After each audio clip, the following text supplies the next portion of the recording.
You ever wake up on your birthday and just, no? Not because you're older. Not because your bones creak louder than your morning coffee machine. But because your phone is quiet.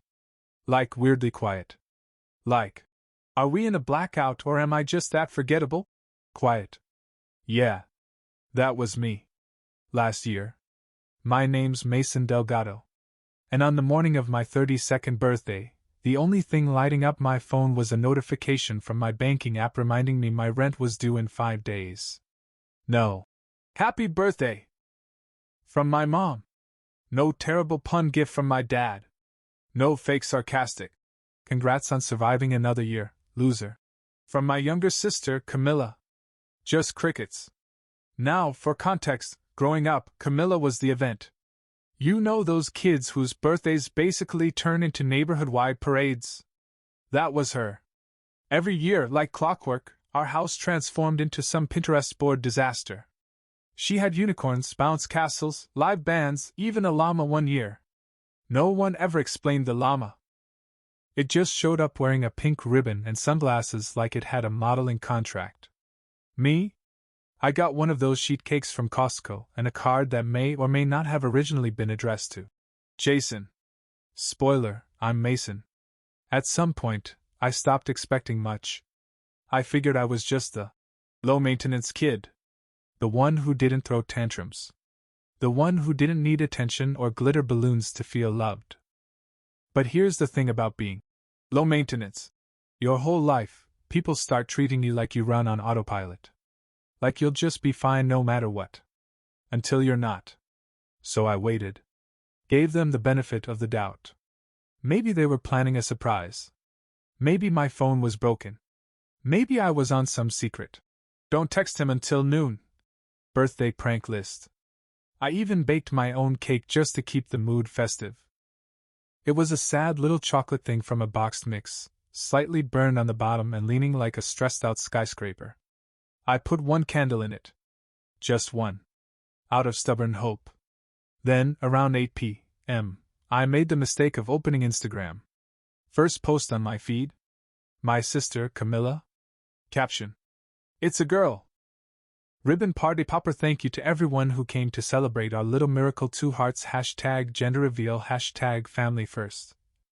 Photo. Camilla and her husband kissing under a burst of pink smoke, on a rooftop deck covered in streamers and champagne flutes. Everyone was there. Mom grinning like she was being paid for every tooth. Dad in a matching girl dad again shirt. Even Aunt Regina, who once said gender reveals were the pinnacle of patriarchal nonsense, was in the background holding a mimosa like she forgot all her principles. And me? I wasn't even tagged. No. Wish you could have been here. No. So sad Mason had to miss it.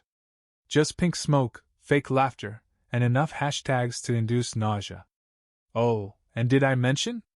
This party was held on my birthday. You read that right. While I was sitting on my couch, half watching reruns and eating off-brand pizza, my family was 15 miles away partying like I didn't exist. No call. No text. No excuse. Just gone. And maybe it wouldn't have hurt so much if it had been strangers. But these were the people who were supposed to love me. Who I'd driven to the airport at 3 a.m., helped move furniture in the rain, and babysat Camilla's French bulldog during her finding myself in Tulum phase. You'd think after 32 years, I'd earn at least a birthday card. But I didn't even get a slice of pink cake. I didn't confront them. Not right away. I could have texted something passive-aggressive like, "Hope the pink smoke didn't stain Mom's blouse. Wouldn't want to ruin her outfit for my non-existent birthday dinner." But I didn't. Instead, I stared at that post for a long time. Then I closed the app, set my phone down, and finally blew out the one candle on my sad little cake. It didn't even go out clean. The flame wiggled stubbornly like it, too, didn't want this night to be over. You know what I did after that? Cleaned up the kitchen. Like some background character in a sitcom, I scraped frosting off a cracked plate, rinsed out the bowl, and put everything back in its drawer.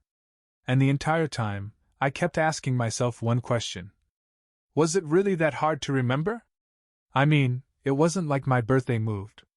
It wasn't like I kept it secret. I even sent a reminder text 3 days earlier in the family group chat. Hey, just a heads up, I'll be free Saturday if anyone wants to do dinner or something low-key. Let me know! Crickets. Even when my dad read it, I saw the scene receipt. But no one replied. And you know what the worst part was? This wasn't new. This wasn't some once-in-a-blue-moon accident. This had been building for years. It was just never this obvious. I was the independent one. The guy who didn't need help. The kid who didn't have big life milestones to throw parties for. Camilla? She gave them constant things to celebrate. Engagement. Wedding. Baby announcement. Baby bump photos. Baby shower. Baby moon. Me? I got a new espresso machine and ran my business without drama. I guess that wasn't festive enough. I remember one Christmas, my mom handed Camilla a diamond necklace and gave me socks. Not even cool socks. Just socks. Beige. No gift bag. Just wrapped in newspaper and slapped on the table like a consolation prize. I didn't say anything back then either. I thought, don't make it about stuff. Don't be petty. But standing in my quiet kitchen on my birthday, those socks felt heavier than they ever had.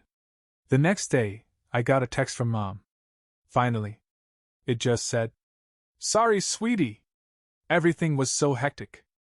Hope you had a good night, red heart, red heart, red heart." I stared at it for 10 full seconds. Then I replied with just one word. Sure. No punctuation. No emoji. Just sure. Camilla didn't message at all. I guess when you're throwing pink confetti and raking in Facebook likes, there's no need to reach out to your invisible brother. That week, I went through a mental cycle that should be familiar to anyone who's ever felt like the afterthought in their own family. Hurt. Justification. Forgive and minimize. Get angry again when you realize you're always doing step 3. I kept going to work. Kept showing up for clients. But I was tired. Tired in a way that sleep couldn't fix. Because this wasn't just about a missed birthday. It was about finally seeing the pattern. The pattern where I only mattered when I was useful. When I was picking someone up. Or helping someone move. Or fixing a last-minute spreadsheet because Dad didn't know how Google Drive worked. So that night, while half watching a home renovation show and listening to some influencer yell about reclaimed wood, I quietly opened my laptop. And started planning a party. Not just any party. Mine. Now, when I say I started planning a party, I don't mean I opened Pinterest and searched for DIY revenge party themes. I mean I pulled up a blank spreadsheet, labeled it Operation, Unbothered, and started organizing tabs like I was prepping for a military campaign. Because if I was going to throw myself a party, not just any party, but one they'd remember, it had to be surgical. Not spiteful. Not dramatic. Just unforgettable. At work, I'd planned everything from rooftop weddings to surprise engagements in hot air balloons. I'd seen a bride skydive into her own reception. I'd booked champagne-trained monkeys, don't ask. But never once had I planned something for myself. So I decided to go all out. The theme? Presence over presents. Because if I'd learned anything, it's that being remembered means more than being gifted. I spent the next few weeks blocking out weekends, checking weather patterns, budgeting guest counts, and even test-driving venues like it was my wedding. One guy asked if I was proposing. I said yes to myself. Still, I didn't tell anyone in my family. Not a word. It wasn't revenge. Not really. It was just that something inside me had finally gone still. Like I'd stopped waiting for them to be different. I wasn't planning this party to prove something. I was planning it to reclaim something. My birthday. My joy. My space in the freaking narrative. And something else happened during that process. People showed up. Not my family, no. But friends. Clients. Co-workers. My assistant Jenna, who once brought me soup when I had the flu and hadn't asked for a single raise in 3 years, offered to help with logistics. One of my longtime clients, a Broadway lighting designer, volunteered her team for the evening setup. Even my landlord's son, who I once helped with a last-minute resume, offered to DJ. It felt surreal. And not in a main character glow-up way. In a real way. Like maybe the people who mattered weren't the ones I was born into, but the ones who saw me when I wasn't waving my arms begging to be noticed. Now, choosing the yacht? That was a moment. I wasn't trying to flex, okay? But I'd recently booked a high-end anniversary cruise for a retired NFL couple, and the owner of the yacht company liked how I handled logistics. He jokingly said, "If you ever want to party like the rich and miserable, I'll give you a discount." So I called him. 3 days later, I had the Midnight Raven booked for the second weekend of July. Capacity, 120 guests. 3 decks. Custom lighting. Glass dance floor. And because I'm petty but not cheap, a dessert station that would make Willy Wonka weep. I didn't put my name on the invites. Didn't post about it. Just hand-delivered sleek, embossed envelopes to the people who'd shown up in my life. Not just once, but consistently. Meanwhile, my family? Still posting gender reveal updates. Still tagging everyone except me. Mom shared a reel titled, "Preparing for Grandma Life," featuring Camilla belly dancing to Taylor Swift. Dad posted a photo of himself reading baby books with the caption, "Papa Prep Mode Activated Flexed Biceps."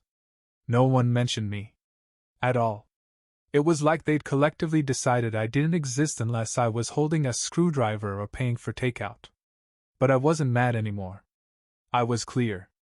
And when the RSVP count passed 100, and I finalized the catering menu, I knew something I'd never admitted out loud before.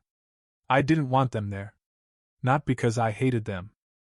But because I finally accepted that they didn't know how to celebrate me, unless I was serving someone else's spotlight. The day of the party felt like opening night on Broadway, but instead of actors, I had engineers, hairstylists, freelancers, a florist who once saved me from a client meltdown, and a tattoo artist who once fixed a spelling error mid-session while I was coordinating backstage at a charity event. Her hands? Steady as a surgeon. I arrived early. Didn't dress flashy, just a black tailored jacket, loafers that didn't kill my arches, and a wristwatch I'd bought years ago as a treat after my first six-figure quarter. No name brand screaming for attention. Just sharp, clean, and mine. The yacht, the Midnight Raven, was docked like it knew it had something to prove. 3 decks. Champagne bar on top. String lights wrapped around the rails like gold thread. And in the center of the top deck, a sleek LED sign that flickered to life just after sunset. "Welcome aboard." Followed by a soft fade-in. Hosted by Mason Delgado. No frills. No hashtags. Just that. The guests started arriving around 7:30 p.m. sharp. Some in cocktail dresses. Others in business casual and wide eyes marveling at the view. We cruised just beyond the marina, water lapping gently against the hull as the city skyline shimmered behind us. The music? Classy but vibey. No. Cha-Cha Slide. Or Sweet Caroline. Just deep house remixes, smooth jazz, and an acoustic cover of Levitating that got more compliments than I expected. And here's the kicker. Every person who stepped on board knew why they were there. Because at some point I'd been there for them. Quietly. Unconditionally. No questions asked? This party? It was just my way of finally saying thanks for seeing me. The food was outrageous, not in volume, but in quality. Mini filet mignon bites. A seafood bar with actual truffle butter. And a dessert cart that included customized macarons with phrases like, "I showed up. No pink smoke required." And, "We don't forget birthdays here." Yeah. I let myself be a little petty. Sue me. The drinks? Flowing. The energy? Effortless. And me? For once in my life, I wasn't running logistics in the background, fixing other people's problems. I was in it. Laughing. Toasting. Getting dragged into selfies. Hearing, "I didn't know you could dance," from at least 3 different people. And right around 9:30, Jenna, My assistant turned co-conspirator, walked up to me grinning like she'd won the lottery. You're not gonna believe who just showed up at the dock. I blinked. Please don't say fire inspectors. We're already towing that line. Nope, she said. Your mom. Your dad. And oh, look. Camilla and her +1. Well, +2 now. I felt it in my chest. That weird, heavy beat that comes when you're not sure whether to brace or laugh. They're not on the list, I said. Jenna smirked. Yeah. I noticed. What did you tell them? I said, sorry, private charter. Guest list closed. Please enjoy the city lights from the pier. I stared at her. Then burst out laughing. It was so simple. So calm. So perfect. And then she added, Camilla looked like she swallowed a lemon. Even better. I turned back to the deck, took a long sip of champagne, and let the moment wash over me. I didn't need to confront them. Didn't need to storm off or raise my voice or post a cryptic message on social media. They were there. On the dock. Looking up at something they didn't even realize had my name on it, until they saw it. Because I'd had my name engraved in gold vinyl on the back of the yacht. Not huge. Not flashy. But clean. Elegant. Lit from beneath with a soft glow that made it look like it had always been there. Mason Delgado. Right above the waterline. And for the first time in my life, I didn't care whether they thought I'd earned it. Because I knew I had. By midnight, the yacht was cruising back toward the marina, and the music had shifted to softer, slower tracks. People were chatting in clusters, shoes off, hair messy, laughing like they'd all just stumbled out of a dream. Me? I stood at the top deck railing, arms folded, watching the city lights reflect across the water. And in the distance, still visible, still awkwardly lingering, were 4 silhouettes on the pier. They never left. That's the part that surprised me. They just stood there. Camilla occasionally pacing. Dad pretending to be on his phone. Mom clutching her jacket like the wind had wronged her personally. At one point, I caught Camilla squinting through her phone camera, trying to zoom in. And then, bingo! Her head jerked back like someone had just slapped her with a realization. She saw the name. My name. I'd seen that look before. It wasn't rage. It wasn't shock. It was discomfort. The kind people get when their narrative breaks. Because in their version of my life, I was the background character. The errand runner. The Mason's doing fine, he's low maintenance. Sibling. Not the guy hosting a 120-person chartered yacht celebration with a name on the stern. And definitely not someone they needed to RSVP to. After we docked, most of the guests either headed out or stuck around to help clean up, despite me insisting they didn't have to. That's the kind of people who came. The kind who showed up. I was helping Jenna pack up leftover favors when I heard footsteps on the gangway. Then a familiar voice. Mason. Can we talk? It was Mom. Hair curled, makeup just barely smudged. She wore that strained smile she always used when trying to pretend she hadn't just done something awful. Behind her were Dad, arms crossed, and Camilla, arms folded across her baby bump like she was protecting it from whatever truth was coming. I exhaled. Slow. Docks closed to guests, I said without looking up. Private event. Mason, Mom said, stepping forward. Please. We didn't know. Didn't know what? I asked, straightening up. Camilla stepped in, tone sharp. That this was your event. She said it like I'd committed fraud. Like I'd duped 120 people into attending a fake birthday hosted by a mystery benefactor named definitely not Mason. Dad added, You could have told us. We would have come. I finally looked up. It was on my birthday. Again. Mom flinched. Not dramatically, just a blink, a twitch of guilt behind her eyes. We didn't mean to hurt you, she said softly. Yeah, I replied. But you didn't mean to remember either. That shut everyone up for a second. Camilla rolled her eyes. Are you seriously still upset about that? We had a huge day, Mason. The gender reveal was a once-in-a-lifetime thing. And this isn't? I gestured around. You think I throw yacht parties every weekend? She opened her mouth, then closed it. Like she hadn't considered that I might have anything worth celebrating outside of her womb activity. Dad tried again. Look, we just want to be part of your life. You had the chance, I said. Years of chances. Silence. Then Mom said, Can we at least come aboard? Say hi to everyone? Jenna, bless her, emerged from behind me holding a clipboard like a security guard at Coachella. Sorry, she said with a tight smile. We're at capacity. Insurance reasons. Camilla scoffed. Are you serious? I'm very good at my job. Jenna replied, not blinking. Mom's smile cracked. They didn't expect this. They didn't expect to be left out. They didn't expect to be standing behind a rope. They didn't expect me to have boundaries. And as they turned, slowly, awkwardly, and walked back toward the pier parking lot, I realized something else. They finally understood how it felt. To watch something important from a distance. To not be invited. To wonder if maybe they weren't the main characters after all.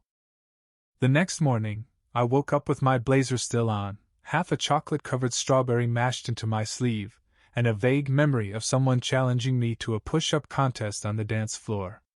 For the record, I won. Barely. There were witnesses. Outside, the sun was already turning the sidewalk into a skillet, and my apartment smelled like leftover dessert and ego. My phone buzzed from the kitchen counter like it had unfinished business. I let it sit there while I shuffled around barefoot, sipping lukewarm water like it was medicine. I wasn't rushing toward it. Not anymore. When I finally picked it up, I wasn't even surprised. 23 new texts. 7 missed calls. 3 voicemails. All from people with the last name Delgado. Camilla had texted first. Around 1 a.m. Wow. Real classy, Mason. Hope your ego enjoyed its night. Then another, about 40 minutes later. Also, thanks for not inviting your own niece's future parents. She'll grow up knowing. I didn't even know what that meant. Was the fetus planning to hold a grudge? Mom's texts were their own emotional roller coaster. Sweetheart, please don't shut us out. We love you. It wasn't intentional, we just got busy. Camilla's pregnancy is hard on everyone. You always used to be so forgiving. I stopped reading after the one where she called my party exclusionary. As if not being invited to something once in her life had permanently damaged her social standing. Dad, of course, brought his signature charm. Hope you're happy with yourself? To which I briefly considered replying. Deeply. Thanks for checking. But I didn't. I was in too good a mood to waste sarcasm. Instead, I made a proper breakfast. Like eggs in a skillet and everything. Played some jazz. Let the sunlight in. And for the first time in a long time, I felt good. Not performatively good. Not fake it till you make it. Good. Just calm. Like I wasn't clinging to the idea that my family would ever change. You know what happens when you stop performing for people who don't clap for you. Silence. But also, peace. I didn't need to blow up the group chat or call for a family meeting. They already knew why they were standing on that dock. They already knew why they weren't on the list. The moment they saw my name, on the yacht, in gold, they understood more clearly than any text I could have written. So I let the phone sit. Instead, I wrote thank you notes. By hand. To Jenna. To the caterers. To the lighting team.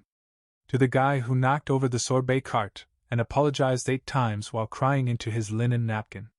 And you know what else? I booked a trip. One of the guests at the party was a former client who now ran destination events in Greece. Santorini, specifically. She asked if I'd be available to consult on an intimate oceanside wedding. I said yes before she finished the sentence.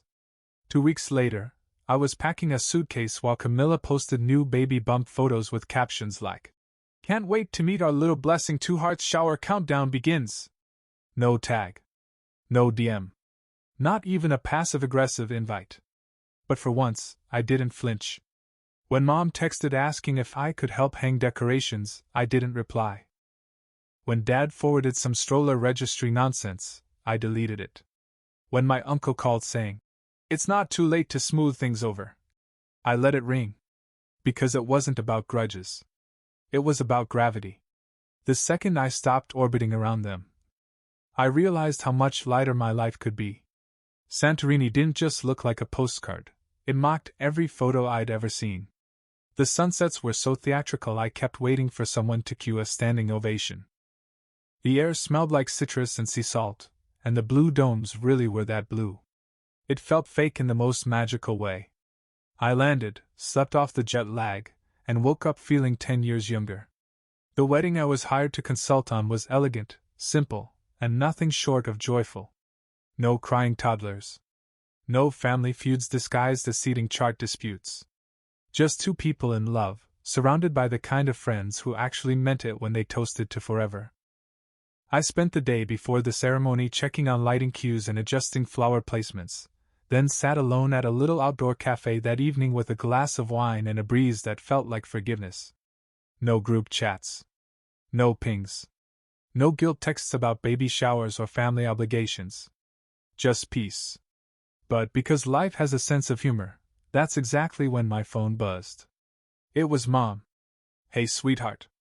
Just wanted you to know. Camilla gave birth this morning. Healthy baby girl. 7 pounds. Named her Camille." I blinked at the message. Camille. They named her Camille. Not even a nod to anyone else in the family. Just Camilla naming her daughter after herself like she was Beyoncé dropping an album and calling it Beyoncé 2. 0. No. We missed you at the shower. No. Wish you could have been there. No. You've been quiet lately. Are you okay? Just an announcement. Like a press release from the Delgado PR team. I put my phone down and didn't touch it for the rest of the night. I didn't feel hurt exactly. I just felt confirmed. Like the universe had posted a final reminder that this chapter was fully closed.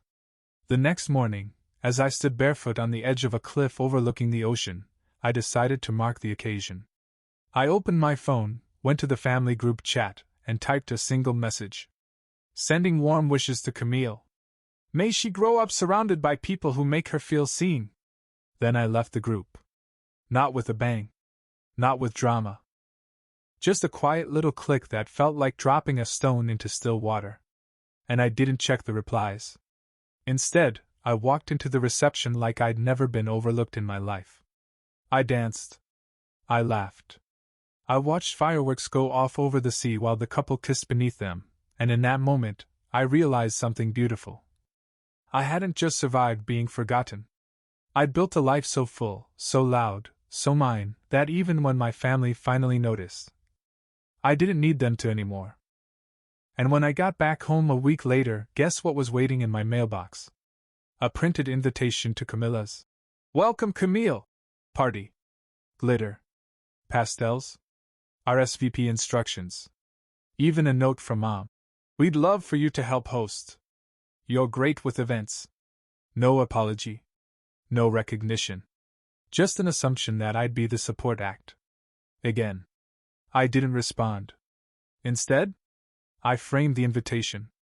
Hung it in my office, right next to the yacht photo with my name in gold.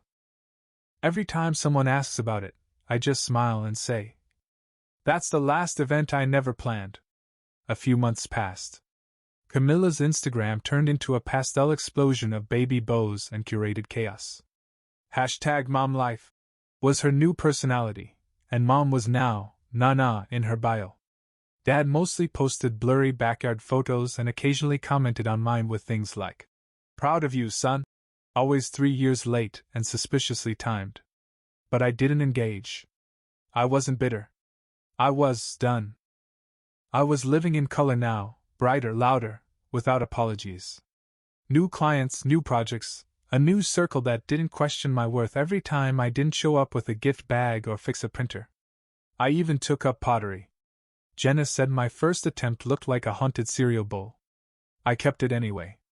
Then on my birthday, 1 year after the night they forgot, I got a knock on my door. Not a text. Not a call. A knock. I opened it to find my mom. Alone. Holding a small cake. Store-bought. Lopsided icing. One candle. She didn't say anything right away. Just held it out like an offering. I remembered, she finally whispered. I looked at the cake. Then at her. And said gently but firmly, I already celebrated. She blinked. I didn't slam the door. Didn't yell. Didn't cry. Just stepped back, let silence do what it does best, and closed it behind me. Not out of anger. But peace. The kind that only comes when you stop waiting for a seat at a table that was never set for you.